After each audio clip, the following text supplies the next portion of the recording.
Olá, seja bem-vindo ao nosso estudo bíblico de quarta-feira. Hoje nós vamos falar a respeito do livro de Josué. Nós estamos aí todas as quartas-feiras fazendo um estudo sobre a visão panorâmica do Antigo Testamento e hoje chegou a vez de Josué. Josué é o primeiro livro depois do Pentateuco, dos 5 primeiros livros. Uma nova liderança conduz o povo de Israel, agora Josué. Moisés é enterrado por Deus e surge então Josué. Josué, se você vai bem lembrar, juntamente com Caleb, foram aqueles dois, dos 12 espias, os únicos dois que realmente confiaram que Deus os ajudaria a chegar à terra prometida. Os outros 10 ficaram com medo, os outros 10 duvidaram e ficaram com medo e acharam que iriam morrer. Então Deus fica muito triste, chateado com a falta de confiança e faz com que o povo de Israel viva 40 anos no deserto até que aquela geração morresse, e os seus filhos, então liderados por Josué, que vão dar a entrada na terra prometida, lutando batalhas para conquistar a terra que Deus havia prometido. É muito curioso, então, Josué é um livro que foi escrito alguns anos depois ali do que o Pentateuco. Josué ele repete muito uma expressão, até o dia de hoje.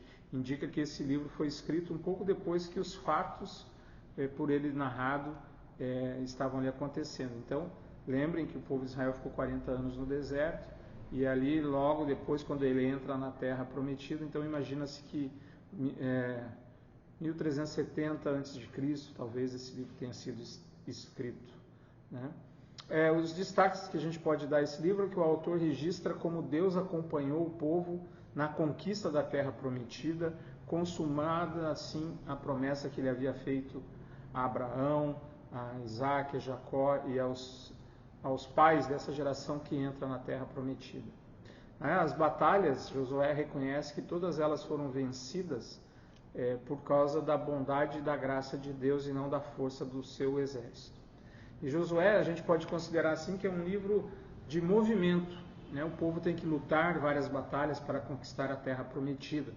E a gente pode separar os 24 capítulos de Josué em duas partes. A primeira, do capítulo 1 ao capítulo 12, a gente vai vendo toda a questão da conquista. A gente vai ver no capítulo 1 o fundamento da conquista, no capítulo 2 os primeiros movimentos nas batalhas, do capítulo 3 ao capítulo 5 a preparação. No capítulo 6, aí surge a primeira batalha, na sétima, a segunda batalha e a primeira derrota do povo. Interessante isso, Por que o povo que teve a terra prometida, ela acaba tendo derrota também? É até bom a gente lembrar disso hoje, Não é porque a gente é cristão que a gente não tem derrota, como se a gente fosse invencível. No mundo passais por aflições, e não foi diferente também com o povo de Israel, O povo de Israel também.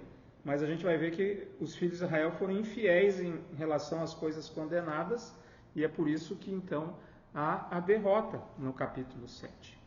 No capítulo 8 de Josué, a gente vê que aí sim a cidade é destruída, e assim o povo de Israel conquista essa terceira batalha. E há no versículo 30 do capítulo 8 uma renovação da aliança. No versículo 30, Josué edificou um altar ao Senhor no Monte Ebal. Então ali foi feito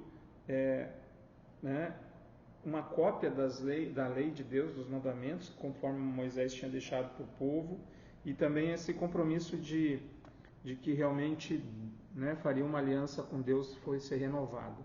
Aí do capítulo 13 ao capítulo 24, a gente tem a organização do povo, depois das batalhas, os reis vencidos, vitórias, Aí no capítulo 13, aí começa então, no capítulo 14 começa a divisão da terra.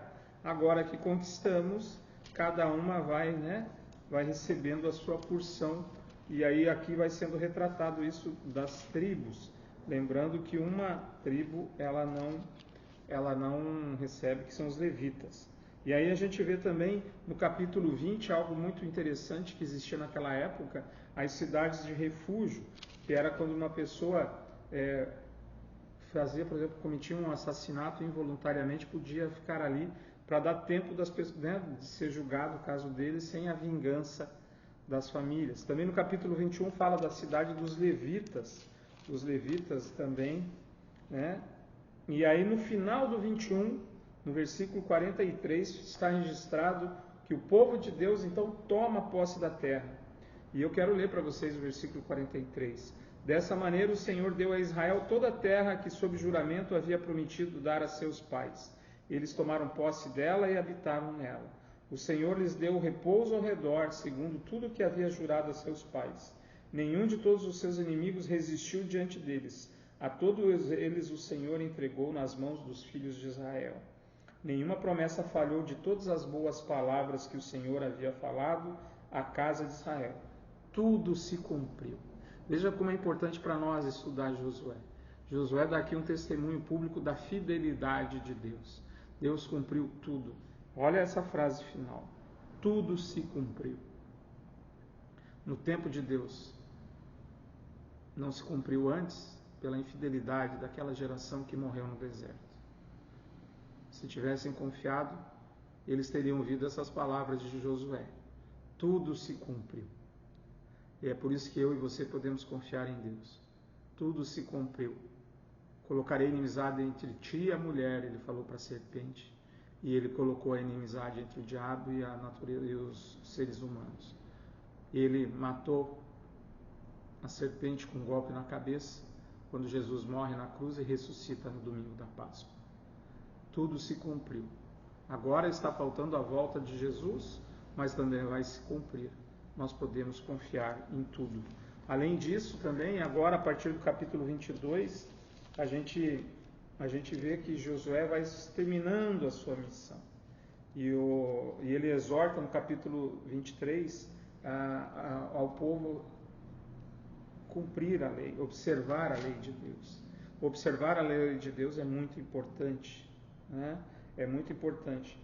Olha o que ele diz em Josué 23, 6. Portanto, esforce-se muito para guardar e cumprir tudo o que está escrito no livro da lei, para que dela não se afastem nem para a direita nem para a esquerda, e para que não se misturem com essas nações que restaram entre vocês. Não façam menção dos nomes de seus deuses, nem jurem por eles, não sirvam nem adorem esses deuses. Pelo contrário, versículo 8, apeguem-se ao Senhor, seu Deus, como vocês têm feito até o dia de hoje. Apeguem-se a Deus. Que nós também possamos nos apegar nesse Deus que cumpre todas as suas promessas. E aí no capítulo 24 ele se despede do povo, fazendo então um resumo. O capítulo 24 de Josué é uma leitura obrigatória. Depois, olha o que ele fez, ele reuniu todas as tribos de Israel em Siquém, chamou os anciãos, os seus chefes, e então ele diz ao povo, começa dizendo, assim diz o Senhor Deus de Israel, antigamente os pais de vocês, incluindo Tera, pai de Abraão e de Naor, viviam do outro lado do Eufrates, serviam outros deuses. Eu, porém, trouxe Abraão, o pai de vocês, do outro lado do rio e o fiz percorrer toda a terra de Canaã. Multipliquei a descendência dele e lhe dei Isaque, a Isaque e Jacó. E ele vai contando todas as histórias de livramento, ele vai mostrando José, e aí o tempo no Egito, aí ele lembra que ele levantou Moisés e trouxe eles em segurança. Aí no versículo 11, então, vocês atravessaram o Jordão e chegaram a Jericó. Os moradores de Jericó lutaram contra vocês e o mesmo fizeram também os amorreus, os ferezeus. Porém, eu entreguei nas mãos de vocês. Olha Deus agindo, é Deus trabalhando, é Deus lutando pelo povo e entregando de mãos beijadas a vitória para Israel. Deus fez isso através de Jesus. Jesus fez tudo por nós e nos entrega de presente a vida eterna, o perdão dos pecados. E ele vai pedindo então para que esse povo não esqueça disso. E aí no 24:14, uma renovação de aliança é invocada, é pedida por Josué. Então ele diz assim no versículo 14, temam o Senhor e o sirvam com integridade e com fidelidade. Que ele pede para abandonar toda a idolatria. E ele diz, no versículo 15, eu e a minha casa serviremos ao Senhor. Quer dizer, o líder, o exemplo, O norteador em terra, que era Josué, dá um testemunho dizendo assim: eu e a minha casa vamos continuar servindo ao Senhor. Por quê? Porque Deus é fiel, porque Deus cumpre as suas promessas, porque Deus é o Criador, o Redentor e o Confortador, porque Ele merece toda a honra, todo o louvor. Esse é o grande resumo do livro de Josué, uma visão panorâmica mostrando que Deus entregou a terra prometida ao povo, que Deus entregou nas mãos deles as vitórias contra os inimigos, que Deus tudo cumpriu nos mínimos detalhes. Esse é o teu Deus, esse é o meu Deus, o Deus de Josué, o Deus que luta por nós, que dá a vida por nós, que derrama seu sangue por nós. Eu e a minha casa serviremos ao Senhor? Digamos sim, eu e a minha casa serviremos a Deus. Amém. Espero que você tenha gostado dessa visão panorâmica do livro de Josué, um livro que vale a pena ser lido para a gente perceber o quanto Deus é fiel, o quanto Deus luta pelo seu povo e entrega aquilo que prometeu. Que Deus nos abençoe. Um forte abraço.